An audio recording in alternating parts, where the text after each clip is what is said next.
Not all vacations end well. Many have lost their lives while exploring the great unknown. Imagine being stuck inside a dark cave where you have nowhere to go as you are totally stuck so deep that you go missing. One example of such tragedy is in the Poganica cave. Today's topic is the tragic story of Ben McDaniel. Is he just another sad case of accidental death, or is something more sinister to blame? In the late 2000s, Ben McDaniel was going through a rough time. He was newly divorced and his construction business went under, which left him $50,000 in debt to the IRS as well as the state. Ben's younger brother just recently died as well at the age of 22, and he was the one who discovered his body. His parents had suggested to Ben that he take a sabbatical and had offered to help him financially, as well as put him up in their rental home in Santa Rosa Beach in Florida. He accepted and moved in April 2010. This move proved to be good for Ben, as his confidence grew back, and he was optimistic about the future along with recovering from his mistakes. He also began scuba diving, a hobby Ben had since he was a teenager. He preferred to dive in fresh water instead of seawater, so he started to frequent Vortex Spring, which is a commercially operated dive park in Ponce de Leon, Florida. One of the features of Vortex was its caves. These caves are extremely dangerous to swim in, and only those who could prove that they were qualified were allowed to swim there, and the caves had signs warning divers with a Grim Reaper, along with a locked gate, the main secret of which was only given to those with a cave diving certificate, which required 2 months of training as well as 125 dives with a trainer.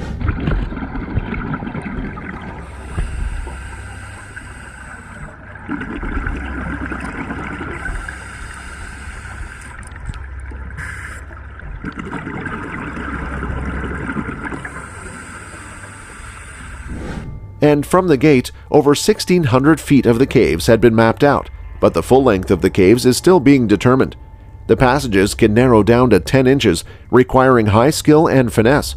Ben became a regular at Vortex and was known by most of the employees and fellow divers. An employee, Chuck Cronin, had believed that Ben was overconfident in his diving ability. This opinion was reiterated by divers who knew Ben in an online forum. Ben went on a solo cave dive in the summer of 2010 at the Vortex Spring, a popular freshwater recreational site for divers as well as swimmers.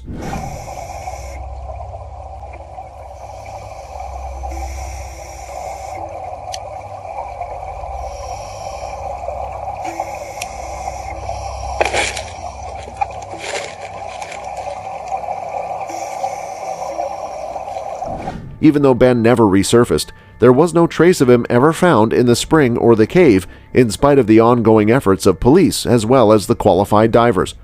And on the day of the fateful dive, August 18, 2010, Ben McDaniel entered the spring just before sunset and unaccompanied by a dive buddy.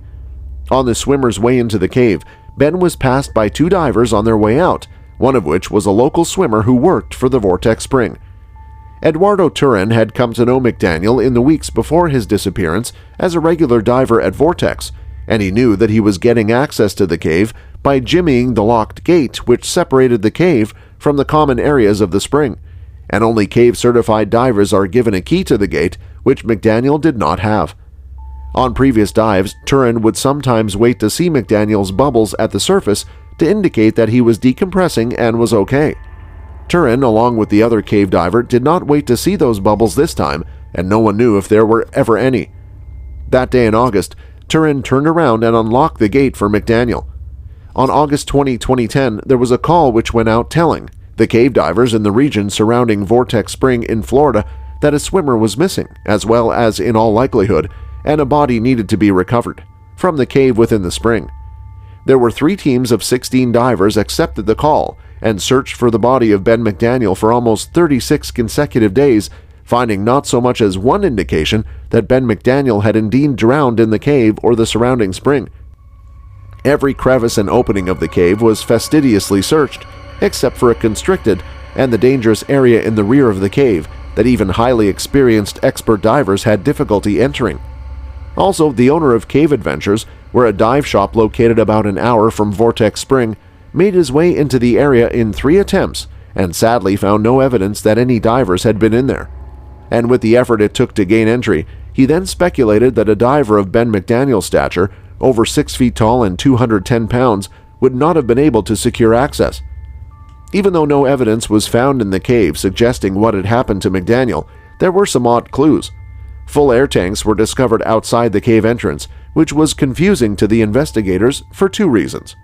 The first reason was that the tanks were filled with regular air, which is inconsistent with what Ben would have presumably had learned by reading up on cave diving, as Ben's parents insisted he did, as the cave diving usually requires a special gas mix, and depending on certain factors such as depth.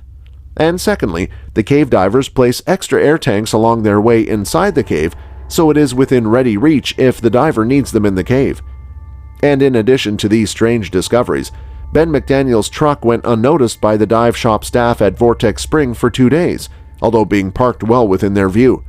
And inside the truck was McDaniel's wallet with almost $700 in cash, a cell phone, and various other personal effects.